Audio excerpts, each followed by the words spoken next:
and welcome. My name is Parastu and I'm super glad you guys are here because you want to learn about the top 11 mistakes people make in the business presentations in the workplace, coming out of 20 plus interviews I've done with business professionals in tech, doing this on a day-to-day basis. The data I'm going to share with you guys today is grounded in rich, real conversations. Not just the interviews I've done with different people, but also from my own experience and expertise working with a lot of different people, coaching them, giving them advice and tips and tricks. The business presentation mistakes I'm going to share with you is divided into 3 categories, being the audience as the most important one, and then the content, and then last but not least, the delivery. So we've got 4 in audience, 4 in content, and then 3 in delivery. We're going to start with the ones in the audience as the most important one.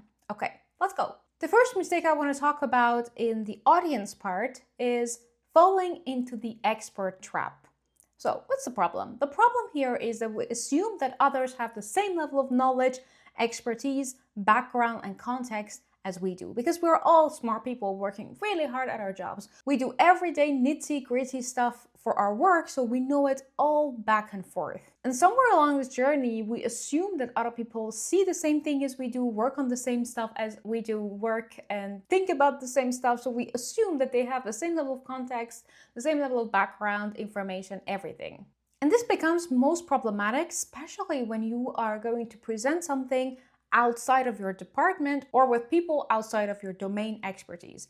For example, if I'm a designer, if I want to talk with other designers, it's okay to be very technical and to be an expert. But if I want to talk to business stakeholders or if I want to talk with developers, if I talk about nitty-gritty stuff in my presentation about design, then they're not going to get it and I'm going to lose them. In fact, one of the participants I interviewed said that I was in a presentation last week. Our developer team wanted to share something. At some point, we were looking at a lot of code and we were just confused about what we are listening to. This is a prime example of somebody who is very deep in their expertise and have a hard time zooming out from what they are doing already and talk about it with other people. They think that the micro universe around them is the same for everybody. It's not the same. So what do we do for it? The suggestion is that we start practicing simplicity about our work. It's way easier said than done, of course, but let's hear it. If you could already explain what you do to a child, what would you say? If you're a developer, if you're a product manager, if you're a designer, if you're a UX researcher, whatever you are, if you were to explain to a child, to a 6-year-old, 7-year-old, 10-year-old, what you do, what would you say? This is what I mean with practicing simplicity. When you talk to somebody who has absolutely no idea what you do, that's the challenge. Or for example, when you go to a networking event and people are from a different department or they are from a different domain, how are you going to introduce yourself? Practice communicating simplicity about your work. Or in the specific presentation case, you can stress test your message or key message or the key topic with a colleague of yours to understand if they even get it. So I know that you are an expert in whatever you do, but you need to step out of the expert trap when you are communicating and presenting your work. Otherwise, it will diminish your credibility and your authority. The next mistake I want to talk about is being me-driven instead of being you-driven. What do we mean by this? The problem is that we present our work and ideas through our own point of view, our own POV, rather than the ones that we want to influence. This is heavily tied with the previous point being in the expert trap, where I explained how you need to take distance from whatever you're doing to be able to explain it in a zoomed out way. And it's the same with being me-driven instead of being you-driven. A lot of people, for whatever message they want to communicate, they only think about their own point of view, not the other people's point of view. And as a result of this, we start communicating a lot about activities, but not so much the impact. Because from our point of view, we want to say that I did this, I talked to this person, I did that, that happened, I did this experiment, I designed that. But from the point of view of the other person that you are trying to influence, they don't care about the activities you did. They care about the impact you created. So that's the difference between being me-driven and being you-driven. And one of the participants said this really well. She said that there are so many presentations where I'm asking myself, what is this presenter's point? They go on and on about stuff they've done, but like, what's the point? What am I supposed to do with it? Or why am I listening to this even? That's because the presenter prioritized themselves instead of thinking about the audience and what they would like and what they need to hear. So a suggestion as a fix to this is changing your presentation KPI in order to change the narrative. Okay, what the heck do we mean with the presentation KPI? I don't know why, but somewhere along our journey, we realized that a KPI of a presentation or a key performance indicator or success metric for a presentation is that we talk a lot, we share what we did, it's all about us, we talk about me, what I did, what I want, what I would like to tell you. Whereas in a business setting, the KPI of a presentation or success metric of a presentation is that you have a key message and you have a call to action for other people, and you will be successful only and only if your audience says yes to whatever you want to tell them. So whether that's buy-in, whether that's you sharing with them something about your project, whatever it is, it needs to have a key message and a call to action. Those two are the main KPIs for a presentation in the business setting. And if you design your presentation around that, you will change the narrative for yourself. And then you will not be me-driven, you will actually be you-driven or audience-driven. And a help to this is if you could say, for example, instead of saying what I want to say, is to think about what my audience need to hear. So don't be me-driven, be you-driven.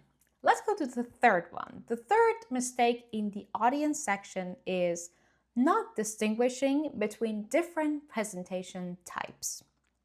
I will explain more. So the problem is that we forget that every business presentation we give in the work context has different directions of influence and impact inherently in it. We have what we call the upwards presentations. These are presentations where you are presenting to people higher than you. So that's mainly leadership, that's managers, people high above you. And it includes things like, you asking, for example, for a new project or asking for a team, asking for budget, asking for something new, recommending things, suggesting something to change or something to ask for or require is mainly the upward presentations. So direction is upwards. Then we also have downwards presentations. Downwards presentations is when, for example, you're talking to your team, you're giving an update to your team. If you have, for example, direct reports, if you have intern, if you have people who you are leading, or if you are a people manager, if you're a team leader, whoever is working for you, if you give a presentation to them, that's mainly downward presentations. And last but not least, we've got sideways presentations where you are presenting to other people on the same level. That could be people like peers. If you're a designer and if you want to present something to other designers, that's like a sideways presentations. And the reason why I'm bringing this point up in a common presentation mistake is that a lot of people forget that we have different points or different destinations for whatever presentation we give. Because with every presentation, there's an impact and an influence we want to make. And it matters where those people who we want to influence sit. Am I influencing upwards? Am I influencing downwards? Am I influencing sideways? That determines what kind of message you say, how you say it, and the way you say it. So the fix to that is auditing the audience before you even prepare your presentation, and you do the audit for your message as well. So you audit your audience and you audit your message first. What do I want to say and for whom? Who do I want to impact and who do I want to influence? And then once you're set on that, you understand whether you are presenting upwards, sideways, or downwards, and then you choose the right format for your maximum impact. And what could help in this is that you ask, who do I want to influence? How do I want to influence them? And basically why. So being able to distinguish between different presentation types and the way you need to treat it, to handle it, and the way you need to prepare and practice it has a direct influence on your impact level and the things you want to achieve in your job. Let's go to the fourth one. The fourth one is called not doing persuasion before persuasion. I know it sounds like wordplay, but it's not. Persuasion is what you do before you actually start the actual process of persuasion. All right, so the problem is that we forget one reality, that asking something from someone in a cold way seldom results in a sale or a buy-in. So imagine that like you're sitting at home and you get a phone call and somebody asking you the most random thing ever and asking you to buy it. This is like selling in the coldest way possible. I'm sure that 100% or maybe 95% of you guys would say, no, I'm not going to buy this. And it's the same thing with your presentations at work. A lot of people start presenting something upwards and ask for something and ask for a buy-in, ask for a recommendation, ask for a project, ask for budget, but they do it in a cold way. Meaning that the stakeholders that they want to influence, they're taken aback. They haven't been warmed up before to say yes. And remember, your presentation is just a medium or a tool to help you get what you want. And if you do not go all the other ways, your presentation is not going to be a magical thing that gets you what you want at work. And of course, we've established that this specific mistake happens mainly in upward presentations, because in upward presentations, you're asking for something, you want something, or it's mainly persuasive presentations. And one of my participants said this very well. She said that I get most nervous about presentations to my managers or directors, or I want to propose something new. In my case, it was a new project I wanted to initiate and also own. I didn't get the yes on the first try. When I talked to her more about why that was the case, she said that the stakeholders that she wanted to impress, they needed to be warmed up a little bit more. So the first try didn't really cut it. She had to do it multiple times. But guess what? She didn't really have to present 3 times. A little bit of like small talk, maybe asking for things beforehand could have really helped with her persuasion. So presentation is not always going to cut it, but there also needs to be persuasions. Therefore, as a fix, I'm going to tell you to use your meetings with the stakeholders you want to influence for whatever it is that you're doing as an inquiring opportunity, meaning that you need to ask them a lot of questions to understand their pain points, their motivation, what keeps them up at night, in order for you to use the same information in your persuasive presentation so that you get the yes on the first try. So there we have the 4 points, the 4 mistakes in the audience section, being falling into the expert trap, being me-driven instead of you-driven, not distinguishing between different presentation types, and not doing pre-suasion before persuasion. These are the 4 points that I wanted to talk about in the audience section. Now we will move on into the content. The common mistakes in the following category being the content. The 5th mistake is starting out with slides. This goes right into my heart, because the problem is that we assume having a finished and great looking slide equals a presentation. I see this every day when people are finished with their slide, they say, I'm done with this presentation. They don't practice, they don't do anything else at all. It's like having a presentation equals having a great looking and polished slide, but that's not the case. And as a result of this, people create slide as the first thing when they want to start preparing for a presentation. Most common mistake in content. By far, this is the biggest mistake people make. So my suggestion is that you challenge yourself to think about slide creation purely as an execution job. What do we mean by that?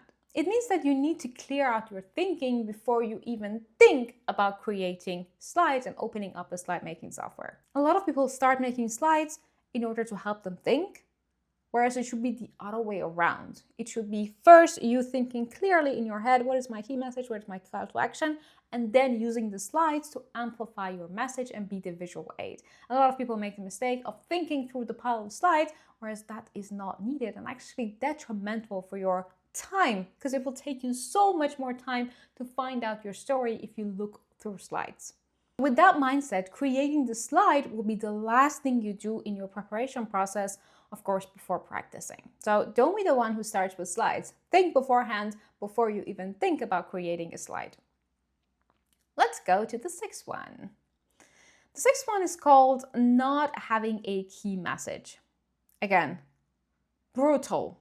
I cannot count how many times I've seen people without a key message start creating slides after slides. And I'm always telling them, why are you wasting your time? Why are you wasting your time?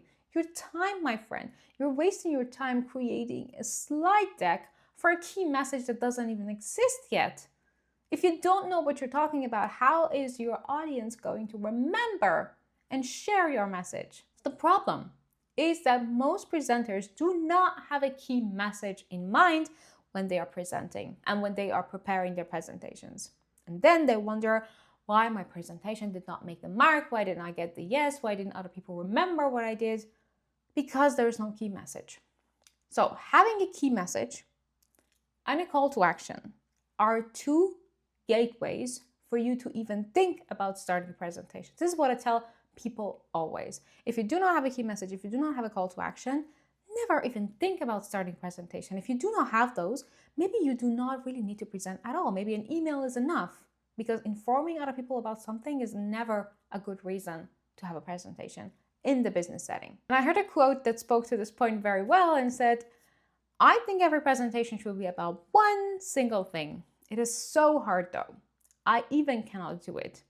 If I have to think about what makes a great presentation, that comes to my mind. So I asked a lot of participants, what do you think makes a great presentation distinguished from a good presentation? And this was one of the points that came out, that a little bit more senior people said it, I have to say, that every presentation is about one single thing, one key message. It is so hard, but if you have that key message, you will have surgical precision with the impact you want to make with your people. So, what is the suggestion for this one? Not having a key message. Before anything else, put your key message and a call to action in a few sentences. I have a whole formula for that in the YouTube video. You can go check it out. But if you are not able to put your key message and a call to action on a single post-it, the gateway is closed. Go do that first and then create your slides. And remember, no message, no presentation. You need a message to do a presentation. If there's no message, no presentation. All right, let's go to the 7th one. Blindly filling in the company slides template. This is very specific for business presentations, I have to say.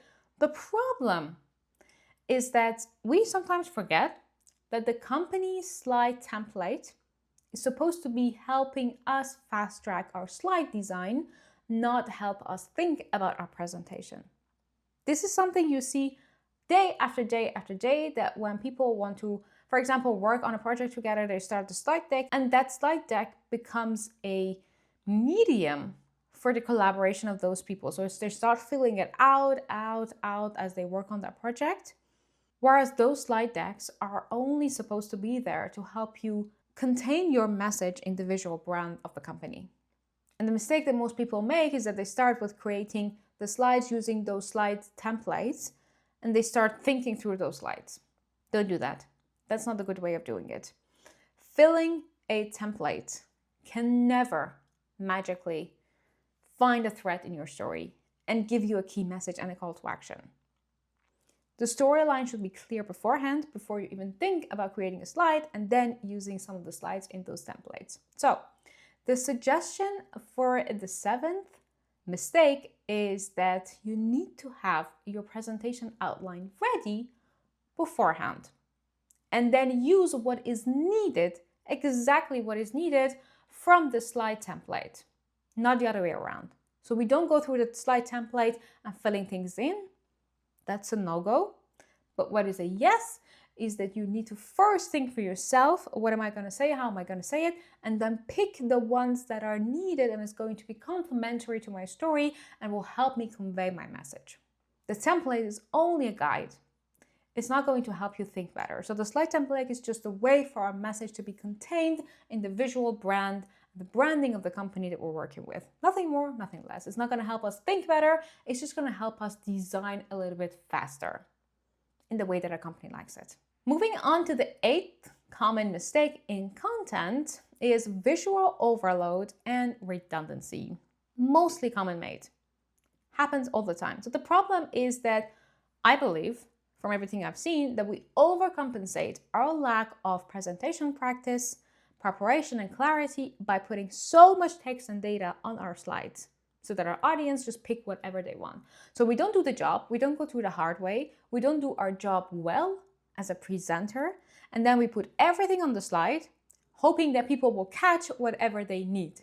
So there's no key message, there are a lot of words on the slide, and then people wonder why I didn't make a mark in my presentation, and why did I lose people in my presentation. As a reminder, visual overload means that the presenter prioritizes themselves instead of the audience. If a presenter prioritizes the audience, they go through the hard way. They only put the information that is needed for their key message. But once people don't do the job well, they put everything on there out of the good of their heart. They're not bad people. They have the good of their heart. They put everything on there hoping that people will catch what they need, and then they will lose control of the message that is going to be shared. Because people will just pick different things and the message will be different per person. Whereas you want surgical precision with the message you're inserting in other people's minds with your call to action and with your key message. And one of my participants said it really well. She said that probably the most common annoying thing I come across in other people's presentations is that there's just so much on their slide. It's like you have to choose between listening or reading. That is so true. You cannot expect people to listen to you as a presenter and read off of screen. So a suggestion to a fix for this, for visual overload and redundancy, is that we become so stingy with every data that we use in our presentation. So it's completely the opposite of us throwing everything that we know in the presentation and hoping that people will catch what they need, but actually being very stingy is being like airdropping little bit of information, whatever people need it, as a support to our key message and a call to action. Otherwise, if your information is not going to be complementary to your call to action or CTA, for your call to action or key message, then it might not be even necessary to put that information there.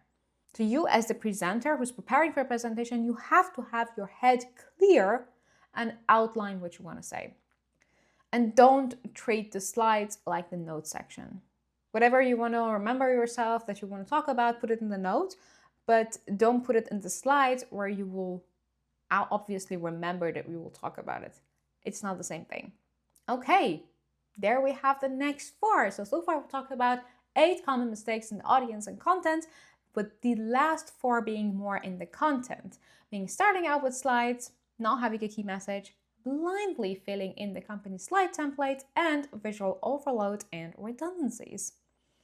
Now let's talk about delivery, our last 3 common mistakes in the presentation setting. Starting with scripting out the presentation. Very common. The problem is that we script our presentations to reduce stress and the need for practice. So a lot of us, when we create a presentation, because we want to remove all the chances of us screwing up, whether we will fail or don't remember something or have a blank space in our head, we start scripting it out word by word with all the nice sentences as the most perfect way it could go. And then start reading off of it. And this is our mechanism of reducing stress, because we think we are actually going to reduce our stress by doing so, which usually backfires. And of course, it will create a robotic delivery and increase stress levels, because if you miss one sentence, if you do not say one sentence exactly as the way you have written down, it will stress you out, because you're like, well, I need to read it right. And people will tell if you're reading off a script.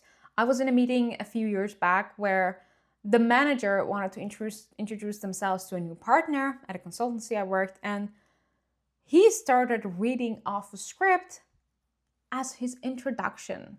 He read his introduction off of a script, and you could tell. You see the eyes moving. And what does that tell you?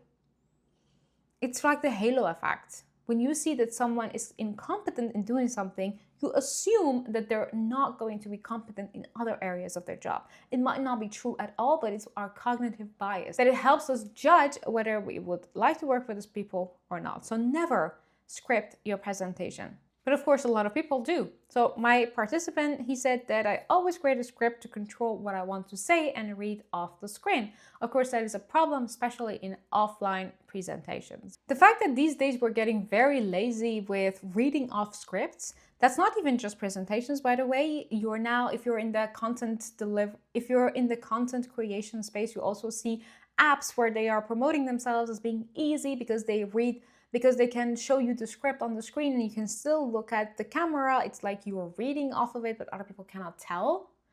But that is good until the moment you are set in a stage or you are asked on the spot to talk about something. Then you see a clear difference. Because all of these softwares, all of these notes are making us lazy. If you put this person in an offline presentation, they will screw up so hard because they've gotten used to the fact that they will read off of the script, whereas that is not even necessary. So please do not make your brain lazy that they will have to read off a script, otherwise you will lose those capabilities. So the solution or the suggestion to that is that we're going to write down clues and single word hints instead of full sentences. So full sentences will make our brain lazy and will not help us generate as we expected to memorize our script. So we want to write down clues and single word hints. And the goal, remember, the goal for us is just to remember what topic we wanted to talk about. We don't want to be remembered of the full entire sentence. That's the lazy way of doing it. That's not what you want. Let's go to the 10th one. We're almost there. Using upspeak when speaking. For all the ladies out there, for all the women, we, especially women, we tend to end our sentences on a high note, even when we're not asking a question. So if I'm asking a question, it's obvious that I'm going to end on a high note. I'm going to say, are you coming? Is that right? We end on a high note. But once it's a statement and you've ended on a high note, it will just ruin your credibility and authority. For example, if your colleague has prepared the presentation and you guys are going to deliver it and she asks you, do you think it's ready to deliver? And you're saying, I guess so. I guess so. Why are we ending it on a high note where we are sure? If it's a question, ask the question. If it's a statement, say it on a lower note. So if you use upspeak, it will diminish your credibility and it will make you seem uncertain and without authority. That's not something you want in your career, not at all. So the suggestion is that you record yourself and see if you do it. The reason why I say you should record it is that it is super hidden. You never realize it. And maybe as a starting point, you might want to start looking at others and finding others first. Because it's way easier to find it in others than find it in yourself. So that was the 10th one, using upspeak when speaking. And now we have the last one in delivery, 11 presentation mistakes. So last one is monologue instead of a dialogue. What do we mean by this? So the problem is that we treat a presentation as a one-way conversation, where as if like we are presenting or delivering a message. It's one way, I'm delivering. It's like your delivery guy. They will just deliver and they will go. But a presentation is not just a message delivery. It's a dialogue rather than a monologue. So you need to understand this, that when you are focusing on yourself a lot as a presenter, this is when the mistake happens. When you think about yourself, that I'm the presenter, I'm going to focus on what I'm going to say, I'm going to focus on the stuff that I've presented, I'm going to focus on the way I want to talk about my message, and don't really read out of the clues that people are telling you, don't really read their face, don't really understand their body language, don't really take into account their questions, and want to go on and go on with your message, you will lose them. So the fix to this, or the suggestion, is that you need to adopt a service mindset. So think about this as, for example, if you are a business owner. If you're a business owner, if you have 5 customers, you have the service mindset. You just want to serve them, whatever they need. You just want to serve them. It's not a delivery, it's mainly a service. Because when you adopt the service mindset, it will change your behavior, as in you will be delivering your message as a service to your audience. So there we have it. These were the 3 common mistakes in the delivery category, being scripting the presentation, using upspeak when speaking, and monologue instead of a dialogue. And there we have it all. These were the 11 common mistakes in business presentations that came out of 20 plus interviews I've done with tech professionals, and also coming from my own experience, all the people I've coached and all the people that I've worked. If you recognize yourself in any of these common mistakes, please think about the suggestions and the fixes I talked about. If you present better, if you communicate better at work, the chances are that you will work on something that you love and you will enjoy your job even better. And that's what I would love for you. Thank you so much for listening in, and happy to hear your comments.